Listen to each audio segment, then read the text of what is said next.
دیگر معاملات کو زیادہ اہمیت دیتے نظر آ رہے ہیں. میں سمجھتی ہوں کہ اداروں کو اب اپنی ذمہ داری سمجھنی ہوگی, آئینی اعتبار سے, اخلاقی اعتبار سے اور قانونی اعتبار سے. میں نہیں سمجھتی کہ جہاں پر آپ اعلیٰ عدلیہ سے اتنی امیدیں لگا کے بیٹھے ہوں وہاں اس طرح کے واقعات ہوں اور ان کی توجہ ہمیں کہیں نظر نہ آئے. دیکھیے, میرا مقصد بحیثیت ایک سٹیزن ہے that I would want these institutions to work for the relief of our people. یہ جو آپ ایک کشمکش لگی ہے کہ کبھی کوئی چیز آ رہی ہے عدالت میں, کبھی کوئی, لیکن کب عام لوگوں کی باتیں سنی جائیں گی؟ ان لوگوں کی باتیں سنی جائیں گی جنہوں نے برسوں تک اپنے لیے انصاف کی توقع جو ان کو ہے اس کا انتظار کرتے رہے ہیں. میں سمجھتی ہوں کہ now these institutions have to step forward and leave aside جو بڑی غیر ضروری چیزیں ہیں, جس چیز کی آپ کے ملک کے لوگوں کو ضرورت ہے اس پہ کام کرنا. آپ نے اداروں کے کردار کی بات کی ہے تو وہ بھی اپنی جگہ, کردار بھی اپنی جگہ, لیکن پہلی ذمہ داری یہاں پر پولیس کی ہے کہ وہ اس تمام تر صورتحال پر کنٹرول کرے. اس بارے میں بھی آپ سے مزید ہم بات کریں گے. سکھر ہمارے نمائندے لالا اسد پٹھان ہمارے ساتھ موجود ہیں, وہ بھی شازیہ مری صاحبہ سے بات کریں گے اور ان سے ہم بھی جانتے ہیں کہ اس وقت سکھر میں اس تمام تر صورتحال کو لے کر ان کے ارد گرد بہت بڑی تعداد میں لوگ بھی موجود ہیں, مختلف سماجی کارکنان بھی موجود ہیں اور اس سلسلے پر شدید قسم کے کنسرنز کا اظہار کیا جا رہا ہے. یہ بھی بتاتے چلے ناظرین آپ کو کہ لالا اسد پٹھان ہمارے نمائندے, ان کے ہمراہ اس وقت جرگہ نظام کے خلاف پٹیشن دائر کرنے والے Shabbir advocate, S S P Sukkur سابق ثاقب اسماعیل میمن اور سماجی کارکن عثمان اور کرن بھی موجود ہیں. ہم ان سے بات کرتے ہیں لالا اسد سے, اور اس وقت بھی جو جرگہ جاری ہے اس کی کیا صورتحال ہے, تادرین وہ کیا ہمیں اپڈیٹ فراہم کریں گے. جی لالا. جی سعود, شکریہ. میں سب سے پہلے اس چیز کی وضاحت کرنا چاہتا ہوں کہ تقریباً 1.5 سال قبل اوگائی اور تیگانی برادری میں ایک جو جرگہ تھا وہ منعقد کیا گیا تھا کندکوٹ کے ایک مقامی اسکول میں. جو پیپلز پارٹی کے ایم این اے ہیں وہاں سے گل محمد جکرانی, ان کی قیادت میں وہاں پر منعقد کیا گیا تھا. اور سیم جو سرپنچ اس وقت جو بیٹھے ہوئے وہاں پر سردار میر منظور خان پاور, انہوں نے ان کی سرپنچی کی تھی. وہ جرگہ ہوا اور اس جرگے میں یہ فیصلہ کیا گیا کہ جتنے اس وقت مرڈر ہوئے تھے وہ آپس میں سارے مرڈر جو ہے وہ مرڈر اس قبیلے کے مرڈر کو اس قبیلے کے مرڈر کے ساتھ ملا کر اس کو ختم کر دیا گیا, اور جو زخمی تھے ان کے پیسے دوسرے قبیلے کو ادا کیے گئے. مگر اس کا نتیجہ یہ ہوا کہ کچھ ہی دنوں کے بعد دوبارہ جھگڑا شروع ہو گیا اور مجموعی طور پر 120 افراد اس میں اب تک خواتین اور مرد جاں بحق ہو چکے ہیں, اور 500 سے زائد خواتین, مرد, بچے اس میں زخمی ہیں. اور یہ ایک جو سردار ہے تیغانی قبیلے کے, سردار تیغو خان تیغانی, ان کے اپنے گھر سے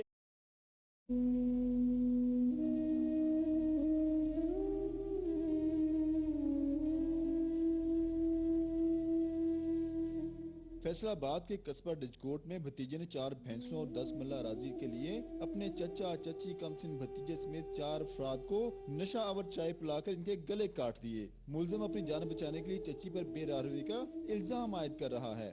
وہ عورت ایسی سی نا کہ جی بڑے بڑے جڑے بندے بھاویں گالاں بھی کٹ دیندے سی نا ان نہیں پا جاندے سی. سر انجام تو واقعہ نہیں سوچا, کیونکہ جی انجام سوچتے تو پھر تو اس تو کہ سر انہوں نے مینوں ہی لے جانا سی, انہوں نے مینوں مار دینا سر. اعلیٰ پولیس حکام نے فوری طور پر گاؤں میں پہنچ کر تحقیقات شروع کر دی اور دونوں ملزمان کو گرفتار کر کے ان کی نشاندہی پر واردات میں استعمال ہونے والی چھری اور کلہاڑی برآمد کر لی. ڈیڈ باڈیز کا ہم نے معائنہ بھی کیا, جس سے نظر آ رہا تھا کہ ان کو کسی تیز دھار آلے سے ان کو گلے کاٹے گئے. ایک ہی گھر کے 4 افراد کے قتل کے بعد علاقے میں خوف و ہراس پایا جا رہا ہے. لوگوں میں خوف و ہراس پایا جا رہا ہے. ہر ایک آدمی تقریباً سہما ہوا ہے اور پریشان ہے. عدم برداشت اور خاندانی تنازعات کے خاتمے کے لیے معاشرے میں کوششیں نہ ہونے کے باعث قتل و غارت کے واقعات بڑھ رہے ہیں. ضرورت اس امر کی ہے کہ ہر سطح پر رواداری اور درگزر کے رویوں کو فروغ دیا جائے. کیمرامین ساجد علی کے ساتھ شاہد علی, ARY نیوز. قریب چھوٹے سے قصبے میں پیدا ہوئی, بہن بھائیوں میں سب سے بڑی ہے. تیسری جماعت سے اسکول کو خیر بات کہا. حال ہی میں آئلٹس ٹیسٹ میں 9 میں سے 7 بینڈز حاصل کیے. یہ نمبر انٹرنیشنل یونیورسٹیز یا پوسٹ گریجویٹ ڈگری میں داخلے کے لیے درکار ہوتے ہیں. کیمسٹری کے پرچے میں کامیاب ہونے والی اور او لیول مکمل کرنے والی کم عمر ترین طالبہ ہیں. 5 سال کی عمر سے بڑے مجموعوں کے سامنے تقاریر بھی کر رہی ہیں. 9 سال کی عمر میں او لیول کیمسٹری کا پیپر پاس کیا. 11 سال کی عمر میں او لیول کے بایولوجی, فزکس اور انگلش کے مضامین میں کامیاب ہوئی. چنیوٹ کی اس ہونہار طالبہ ستارہ بروج نے کم عمری میں خاندان اور ملک کا نام روشن کیا ہے۔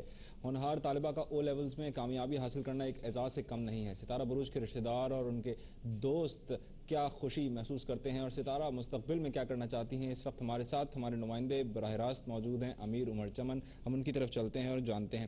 امیر بتائیے گا کیا کن خیالات کا اظہار کر رہے ہیں ان کے خاندان والے، ان کے دوست احباب؟